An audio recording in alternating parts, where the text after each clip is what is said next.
Hello friends, मैं हूं आपका होस्ट एंड दोस्त डॉक्टर अभिनय वशिष्ठ। आज हम पढ़ेंगे प्रिंसिपल्स ऑफ मैनेजमेंट। ये आपकी क्लास 12th बिजनेस स्टडीज में BCom, BBA, MCom, MBA, CS foundation हर जगह काम आते हैं। तो देखिए, आने जानते हैं कि प्रिंसिपल्स ऑफ मैनेजमेंट हैं क्या। सर हेनरी फेयोल ने प्रिंसिपल्स ऑफ मैनेजमेंट दिए थे। 1841 में इनका जन्म हुआ था और 1925 में इनकी डेथ हुई थी। सर हेनरी फेयोल ने जनरल प्रिंसिपल्स ऑफ मैनेजमेंट दिए हैं, जो कि 14 प्रिंसिपल्स हैं, 14 प्रिंसिपल्स ऑफ मैनेजमेंट। देखिए, प्रिंसिपल है क्या। प्रिंसिपल का मीनिंग है it refers to fundamental truth. ये एक फंडामेंटल ट्रुथ है, एक सच्चाई है एक तरीके से। It establishes cause and effect relationship between two or more variables under given situation. ठीक है, ये क्या करता है, कॉज और इफेक्ट में रिलेशनशिप बताता है। अगर दो चीजें गिवन है तो उसके क्या कारण है और क्या उसका इफेक्ट होगा, दोनों में रिलेशनशिप ये आपको बता के चलता है। फिर आता है this serve as a guide to thought and actions. जो भी आपके विचार हैं, जो भी आप काम कर रहे हैं, उसके लिए एक तरीके से गाइड का काम करता है कोई भी प्रिंसिपल। कोई भी आपको काम करना है, ठीक है, उस काम को कैसे करें, उसके लिए कुछ रूल्स एंड रेगुलेशंस बनाए गए हैं, कुछ सिद्धांत बनाए गए हैं। These are called principle. अब बात आती है कि प्रिंसिपल डिराइव कहां से होते हैं, ये प्रिंसिपल आए कहां से। These principles are derived on the basis of observation and analysis. वो ऑब्जर्वेशन और एनालिसिस के बेस पे आए हैं। ठीक है, ऑब्जर्व किया गया, चीजों को एनालाइज किया गया, तभी जाके ये प्रिंसिपल्स बन पाए हैं। दूसरा, बाय कंडक्टिंग एक्सपेरिमेंटल स्टडीज। ठीक है, बहुत सारे एक्सपेरिमेंट्स किए गए, उन एक्सपेरिमेंट से चीज निकल करके आई कि इस काम को कैसे करना चाहिए। डन। तो ये था कि प्रिंसिपल क्या है। अब आते हैं हम जो 14 प्रिंसिपल्स हैं। सर हेनरी फेयोल ने जो 14 प्रिंसिपल्स दिए हैं, तो उन 14 प्रिंसिपल्स में से हम फर्स्ट प्रिंसिपल करते हैं, division of work. Division of work, ये प्रिंसिपल हमें क्या बताता है। देखिए, बहुत इंटरेस्टिंग है ये सभी के सभी प्रिंसिपल्स, 14 प्रिंसिपल्स हैं। तो पहला प्रिंसिपल है डिवीजन ऑफ वर्क।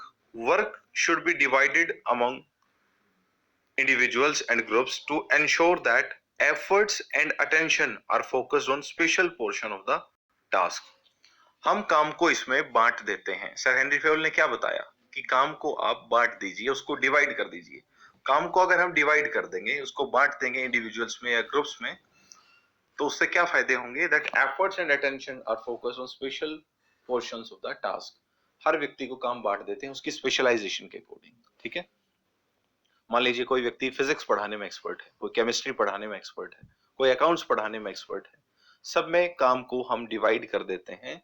ठीक है, सबको, सबके बीच में हमने काम को डिवाइड कर दिया। वो काम डिवाइड करने से क्या हुआ, स्पेशलाइजेशन मिल गई हमें।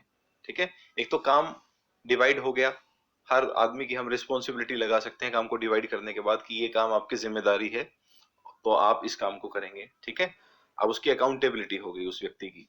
ठीक है, दूसरा, हमें स्पेशलाइजेशन मिल जाएगा काम का। डिवीजन ऑफ वर्क में क्या है, हमें स्पेशलाइजेशन मिल जाएगा। स्पेशल पोर्शंस जो है टास्क के, उसके ऊपर हम फोकस कर सकते हैं। डिवीजन ऑफ वर्क समझ में आया कि हम क्या कर रहे हैं, उस काम को बांट देते हैं बहुत सारे इंडिविजुअल्स या ग्रुप में, जिससे काम अच्छे तरीके से हो सकता है और उसके ऊपर फोकस किया जा सकता है। चलिए आगे चलते हैं। सेकंड प्रिंसिपल आता है यहाँ पर अथॉरिटी का। ठीक है, the right to issue commands along with which must go the balance responsibility for its function. ये क्या कहता है, अथॉरिटी क्या है। अथॉरिटी एक तरीके से पावर है, एक राइट है, एक अधिकार है कमांड्स इशू करने का। Along with which must go the balance responsibility for its function. Authority के साथ साथ रिस्पॉन्सिबिलिटी भी आती है। With great authority comes great responsibility.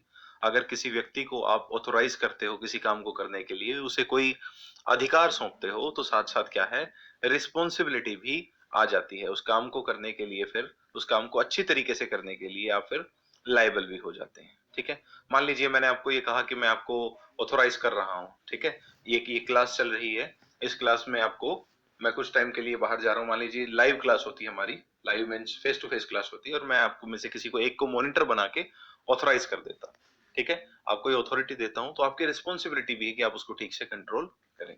आपके पास पावर है, आपके पास राइट्स हैं, एक मॉनिटर वाले जो राइट्स होते हैं, लेकिन क्या है, साथ साथ उसके आपके पास एक रिस्पॉन्सिबिलिटी भी आ जाती है। क्लियर। चलिए आगे चलते हैं। अथॉरिटी जो है, ये देखिए, अथॉरिटी जो है वो कहां से आती है, टॉप टू बॉटम आती है। अथॉरिटी कैसे आती है, top to bottom, top level से मिडिल लेवल, फिर लोअर लेवल, फिर वर्कर्स, ठीक है। ऊपर से नीचे की तरफ आती है, जबकि रिस्पॉन्सिबिलिटी क्या है, नीचे से ऊपर की तरफ जाती है। Authority top to bottom and responsibility bottom to top, ठीक है। अथॉरिटी कैसे आई, अथॉरिटी आई टॉप टू बॉटम, जो ऊपर वाले जो लोग होते हैं जिनके पास पावर है वो अथॉरिटी को नीचे वालों को दे सकते हैं, ठीक है। उनके पास अथॉरिटी होती है, वो नीचे वालों को गाइड करते हैं, अपना काम किसी और को भी दे सकते हैं। जबकि रिस्पॉन्सिबिलिटी क्या है, नीचे वालों की एक जवाबदेही है, एक अकाउंटेबिलिटी है, जो अपने बॉस के लिए वो लायबल होंगे। मान लीजिए मैंने आपको मॉनिटर बनाया तो आपकी ये रिस्पॉन्सिबिलिटी हो जाती है। मैंने आपको अथॉरिटी दी, अथॉरिटी कहां से आई, टॉप टू बॉटम, ठीक है। और रिस्पॉन्सिबिलिटी क्या है, बॉटम टू टॉप, ठीक है। चलिए नेक्स्ट पॉइंट पे चलते हैं। फिर आता है डिसिप्लिन। थर्ड फंक्शन है डिसिप्लिन, थर्ड प्रिंसिपल है आपका यहाँ पर discipline. Maintain good discipline in order to make expectation clear. Maintain good discipline in order, और एक प्रॉपर ऑर्डर में डिसिप्लिन में रहना, to make expectation clear. If there is no self discipline then discipline should be enforced through penalties and fine. Discipline होना बहुत जरूरी है किसी भी काम में। अगर डिसिप्लिन नहीं है, अनुशासन नहीं है, तो वो काम ठीक तरीके से नहीं हो सकता, ठीक है। आप हर चीज में देखते हो, आप कोई भी काम करते हो, आप पढ़ाई लिखाई में देख लीजिए, आप क्रिकेट में देख लीजिए, आपके जो भी गेम्स हैं किसी भी गेम में देख लीजिए, आर्मी में देख लीजिए, डिसिप्लिन बहुत जरूरी है। आजकल ये कोरोना वायरस का कुछ चल रहा है, तो कोरोना वायरस में भी एक डिसिप्लिन में रहना जरूरी है, एक प्रॉपर गैप, सोशल डिस्टेंसिंग जरूरी है ना। तो सोशल डिस्टेंसिंग बना के रखनी जरूरी है, अपने घरों में रहना जरूरी है। डिसिप्लिन में रहेंगे तो हम किसी भी ऑब्जेक्टिव को अचीव इजीली कर पाएंगे, ठीक है। चलिए आगे चलते हैं। Next one is unity of command. बहुत इंपॉर्टेंट प्रिंसिपल है unity of command. Unity of command क्या कहता है, workers should receive orders from only one manager. जो भी वर्कर्स हैं वो सिर्फ और सिर्फ एक मैनेजर से ऑर्डर लेंगे, ठीक है। जितने भी वर्कर्स हैं वो सिर्फ और सिर्फ एक ही मैनेजर से ऑर्डर लेंगे। उन सबका सिर्फ एक ही बॉस होगा, एक व्यक्ति के एक से ज्यादा बॉस नहीं हो सकते, ठीक है। किसी का बॉस मैक्सिमम एक ही होगा। डन। यूनिटी ऑफ कमांड के केस में हम क्या समझे, बॉस जो होगा वो एक ही होगा, आप दो लोगों से ऑर्डर्स नहीं ले सकते, ठीक है।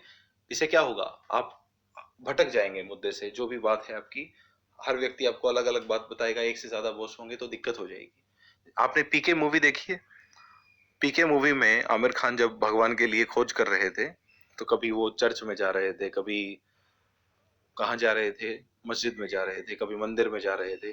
तो सब लोग उनको अलग अलग बातें बता रहे थे, अलग अलग तरीके थे सबके भगवान को खोजने के, तो वो भटक गए वहां से, है ना। अलग अलग बॉस नहीं होने चाहिए। इससे क्या पता चलता है हमें यूनिटी ऑफ कमांड में, कि worker should receive orders from only one manager. अब इसे मिलता जुलता एक है कि यूनिटी ऑफ डायरेक्शन, वो था यूनिटी ऑफ कमांड, ये क्या है unity of direction. Unity of direction क्या कहता है, the entire organisation should be moving towards a common objective in a common direction. सारा का सारा ऑर्गेनाइजेशन जो है एक कॉमन ऑब्जेक्टिव के लिए काम करे, कॉमन डायरेक्शन में, ठीक है। मतलब जो भी एक्टिविटीज हो रही हैं उनका उद्देश्य सेम हो, सारे ऑर्गेनाइजेशन के लोग मिलजुल के काम करें, यूनिटी ऑफ डायरेक्शन होनी चाहिए, एक ही डायरेक्शन में वो काम कर रहे हैं। उससे क्या होगा, चीजों की एक्टिविटीज, जो भी एक्टिविटीज हो रही हैं उसकी ओवरलैपिंग नहीं होगी, वो चीज बार बार में रिपीट नहीं होंगी, एक ही व्यक्ति के सुपरविजन में वो काम होना चाहिए। There's a difference between unity of command and unity of direction. Unity of command क्या था, जब हम वर्कर्स क्या करते हैं, रिसीव करते हैं ऑर्डर सिर्फ एक मैनेजर से, एक आदमी का एक बॉस, ठीक है। और यूनिटी ऑफ डायरेक्शन क्या है, वो सारी एक्टिविटीज जिनका ऑब्जेक्टिव कॉमन है, जिनका ऑब्जेक्टिव कॉमन है, वो कॉमन डायरेक्शन में होनी चाहिए, एक ही आदमी की सुपरविजन में, वो एक्टिविटीज बार बार नहीं होनी चाहिए। देखिए इसमें डिफरेंस भी बता रखा है कि यूनिटी ऑफ कमांड और यूनिटी ऑफ डायरेक्शन में क्या डिफरेंस है। Number one, meaning. Unity of command में हम क्या कहते हैं कि one subordinate should receive orders from one boss only. एक सबऑर्डिनेट सिर्फ और सिर्फ एक ही बॉस से ऑर्डर लेगा, ठीक है। एक से ज्यादा बॉस से अगर उसने ऑर्डर लिया तो वो कंफ्यूज हो जाएगा, ठीक है। Next one is unity of direction. Each group of activities should have one head and one plan, ठीक है। सभी एक्टिविटीज जिनका उद्देश्य सेम है, जिनका ऑब्जेक्टिव सेम है, उनका एक ही हेड होना चाहिए और एक ही प्लान होना चाहिए, ठीक है, जिससे कि एक्टिविटीज बार बार ना हो। एम क्या है यूनिटी ऑफ कमांड का? डुअल सबऑर्डिनेशन को रोकना, ठीक है। इट प्रिवेंट्स डुअल सबऑर्डिनेशन, मतलब दो लोगों की बात आप नहीं सुनोगे। और यूनिटी ऑफ डायरेक्शन का क्या पर्पस है? It avoids overlapping of activities, जिससे कोई भी एक्टिविटीज बार बार नहीं होंगी। क्लियर? मींस प्लान अलग नहीं होगा और उसको सुपरवाइज करने के लिए हेड अलग नहीं होगा, वन प्लान वन हेड, ठीक है। और इसमें क्या था यूनिटी ऑफ कमांड में? You can receive the orders from one boss only. Implications क्या है? यूनिटी ऑफ कमांड एक इंडिविजुअल एम्प्लॉय को इफेक्ट करेगा। जैसे राम है तो राम का बॉस अगर श्याम है तो राम किससे ऑर्डर लेगा? सिर्फ श्याम से। वो सिर्फ एक इंडिविजुअल को इफेक्ट किया, किसको? राम को। और यूनिटी ऑफ डायरेक्शन पूरे के पूरे ऑर्गेनाइजेशन को इफेक्ट करती है, ठीक है। जैसे अन अकेडमी पे हमने काम बांट दिया है, ठीक है, तो काम बांटने के बाद हमें बता दिया गया ये आप सबका ऑब्जेक्टिव सेम है, ठीक है। उस ऑब्जेक्टिव के लिए हेड एक है, हमारे जो हेड हैं वो एक हैं, तो हम एक ही हेड की सुपरविजन में सारा काम कर रहे हैं, ठीक है। तो सारा का सारा काम हम एक हेड की सुपरविजन में यहाँ पर कर रहे हैं, ठीक है, गौरव सर की सुपरविजन में। तो वो क्या है? Unity of direction. उससे क्या होगा? अगर हम एक ही हेड के सुपरविजन में सारा काम करेंगे तो क्या होगा? ओवरलैपिंग ऑफ एक्टिविटीज नहीं होगी। Clear? So this was the basic difference between unity of command and unity of direction. Done? चलिए नेक्स्ट पॉइंट पे चलते हैं। Next one is subordination of individual interest to general interest. हमें क्या करना है एज एम्प्लॉय? हमें क्या करना है? हमारे जो इंडिविजुअल इंटरेस्ट हैं उनके बजाय हमें जनरल इंटरेस्ट को प्राथमिकता देनी है। प्रायोरिटी किसे देनी है? जनरल इंटरेस्ट को। The primary focus is on the organisational objective and not on those of the individual. Individual के ऑब्जेक्टिव्स के बजाय हमें क्या करना है? हमें ऑर्गेनाइजेशनल ऑब्जेक्टिव्स पे ध्यान देना है। क्लियर? जैसे मान लीजिए विराट कोहली बैटिंग कर रहा है, ठीक है। बैटिंग करते वक्त Virat Kohli is playing on 99, okay. 3 balls are left, India needs 10 runs to win, ठीक है। 3 बॉल में 10 रन बनाने हैं। अब विराट कोहली को 1 रन बनाना है। वो अपने शतक के बारे में अगर सोचे, सिर्फ इंडिविजुअली अगर सोचे तो क्या करेगा? 3 बॉल में एक सिंगल इजीली ले सकता है, 100 रन इजीली बना लेगा, तो विराट कोहली का एक शतक और हो जाएगा। लेकिन करना क्या चाहिए? जनरल इंटरेस्ट की सोचनी चाहिए, ऑर्गेनाइजेशन की इंटरेस्ट की सोचनी चाहिए। तो यहाँ पर क्या करेंगे विराट कोहली? उनके पास क्या है दूसरा ऑप्शन कि वो जनरल इंटरेस्ट के बारे में सोचे। और जनरल इंटरेस्ट क्या है? जनरल इंटरेस्ट है इंडिया की जीत, 3 बॉल में 10 रन। और वो 3 बॉल में 10 रन के लिए रिस्क लेना पड़ेगा, हो सकता है वो 99 पे आउट हो जाए, लेकिन इंडिविजुअल के बजाय किस चीज के बारे में सोचना है? ऑर्गेनाइजेशनल ऑब्जेक्टिव के बारे में, ठीक है। This applies to all levels of the entire organisation including the managers. हर लेवल पे ये बात अप्लाई होती है, मैनेजर्स पे भी, ठीक है। आप खुद के बारे में ना सोच के किसके बारे में सोचें? टीम के बारे में सोचें, ऑर्गेनाइजेशनल ऑब्जेक्टिव्स के बारे में सोचें। इसके ऊपर एक शेर भी याद आ रहा है मुझे बहुत अच्छा, कि ये हवा के झरोकों कहाँ आग लेके निकले, मेरा गांव बच सके तो मेरी झोपड़ी जला दो। इट मीन्स खुद का नुकसान करके अगर सबका फायदा होता हो तो हमेशा कर सकते हैं, ठीक है। It is subordination of individual interest to the general interest. चले आगे, लास्ट पॉइंट है आज की हमारी इस क्लास का, this is remuneration. This is the 7th principle, fair remuneration to employees. जितने भी हमारे एम्प्लॉइज हैं उन्हें फेयर रेम्यूनरेशन हमें देना चाहिए, ठीक है।